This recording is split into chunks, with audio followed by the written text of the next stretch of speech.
I already extrapolated a principle prior. So this principle is going to state that if X is eternal, then X is also necessary.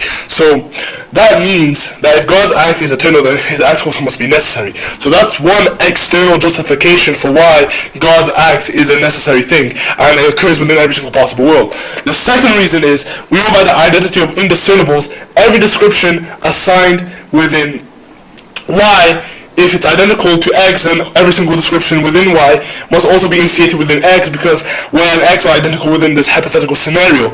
So this just means that if God is identical to His act, and God is necessary, which is a description of God, that means this description should also be initiated within His act. His act is going to be a necessary thing, because God is necessary as well, and they are identical. And this is derived from the identity of indiscernibles.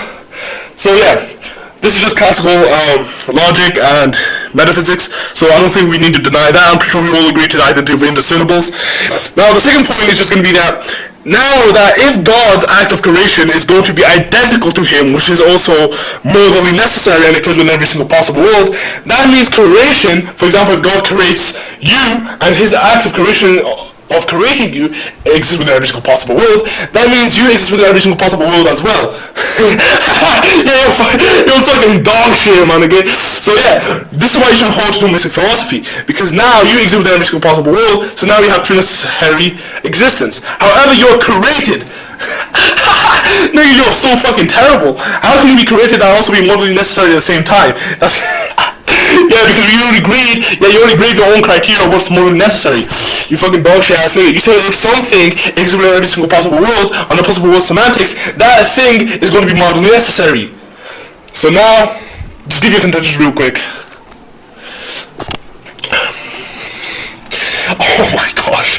Yeah, just the audience, while waiting for this dog shit nigga to type his fucking contentions, just to explain what this is nigga is literally trying to say that thomistic philosophy is more consistent than Islamic philosophy, and I'm trying to say that this is not the case because they holds to ADS, because thomistic philosophy holds to ADS, and ADS is just basically that God is identical to everything He is and He has. For example, God's act, He's identical to His act. Everything, He's identical to His properties, and these things lead to modal collapses. And I also said that Aristotelian act and potency distinctions are also just going to be unjustified, and we can also give distinct views on that as well, on act and potencies. So yeah, she's not really justifying anything right now. So we're just going to see his contentions.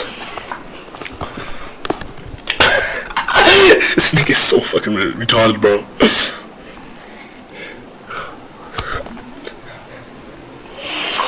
Yeah, we're still waiting for this nigga, by the way. Like, just can you type faster, bro? Like, just don't gas out while typing, by the way. Please just hurry up.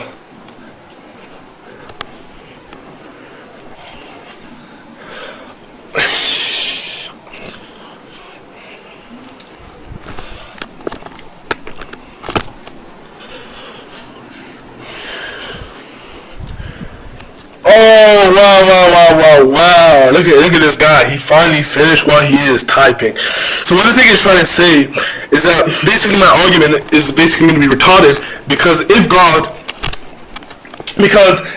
creates, then the expression of His will to create eternally occurs within time. So basically what he's trying to say is that God eternally causes the existence of the object X. However, the object X, the effect of the creating object X, happens within a temporal domain or in a temporal interval or moment in time. Now this is literally going to be irrelevant, because the thing is, he still calls the object.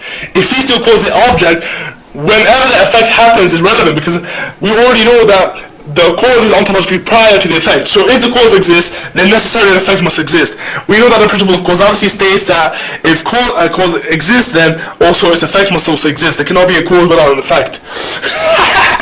Yeah, you fucking dog shit nigga. So regardless of this, I don't know how this is even relevant. Regardless of this, if we have a relation between a cause and effect, cause exists, therefore the effect exists. This is going to be justified via the principle of causality, which you have to hold to, because thomistic philosophy is literally classical theism, and classical theism, literally one of the more fundamental frameworks within classical theism is literally the principle of causality. You fucking dog shit ass nigga. You're actually fucking terrible. Yeah, so I don't know how that's even relevant to the first. How that's even relevant? How is this even relevant? Yeah, can you actually explain how this is relevant? Can you actually extrapolate that? Yeah, and by the way, just one more thing. We already know that, you already extrapolated, you already explained that you already made a distinction between God's will to create and the expression of the will within time. You already explained this. Like, this is so relevant. I already attacked this point. Like, I don't know what you're doing. Yeah, by the way, this is being recorded, by the way, so yeah. This dog shit nigga really trying to jump me in his own fucking stupid ass bitch ass VC with his Roman Catholic hoe ass niggas, bro.